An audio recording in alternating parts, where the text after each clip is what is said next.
আইপিএলে চেন্নাম্বনায় বেঙ্গালুরুর ম্যাচ থাকলে বরাবরই উত্তেজনা তৈরি হয়। সেই উত্তেজনা মাত্রা ছড়িয়েছিল গত শনিবার। ম্যাচের পর দু দলের সমর্থকেরাই অভিযোগ করেছেন তাদের উপরে হামলা করা হয়েছে।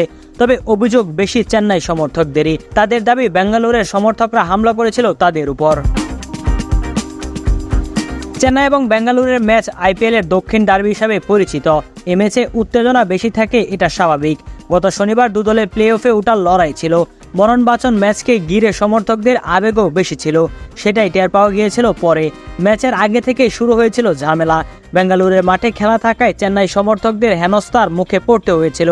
ম্যাচের পরে আরসিবি পোস্ট করে সমর্থকদের ধন্যবাদ জানায় মাঠে আসার জন্য। চেন্নাইয়ের তরফে সমর্থকদের কাছে আবেদন করা হয় সাবধানে বাড়ি ফেরার জন্য। তবে চেন্নাই সমর্থকদের অভিযোগ, স্টেডিয়াম থেকে বেরিয়ে নানাভাবে তাদের বিরক্ত করেছেন আরসিবির সমর্থকেরা। কেউ কেউ নিগ্রহের অভিযোগ করছেন, মহিলা সমর্থকদের অভিযোগ বেশি। তারা জানিয়েছেন হুমকি দেওয়া হয়েছে তাদেরকে রাস্তায়। চেন্নাই সমর্থকেরা মারধরের অভিযোগ উঠেছে, এমনকি খুদের সমর্থকদেরও নাকি রেহাই করা হয়নি। তেমন একাধিক ভিডিও ছড়িয়ে পড়েছে এখন সামাজিক যোগাযোগ মাধ্যমে। পাল্টা বেঙ্গালুরুর কিছু সমর্থক জানিয়েছেন হারের দুঃখে তাদের উপর আক্রমণ চালিয়েছেন চেন্নাই সমর্থকেরা। কয়েকজন বেঙ্গালুরু সমর্থককে রাস্তায় ফেলে মারধর করা হয় বলে অভিযোগ উঠেছে বেঙ্গালুরের সমর্থকদের পক্ষ থেকেও।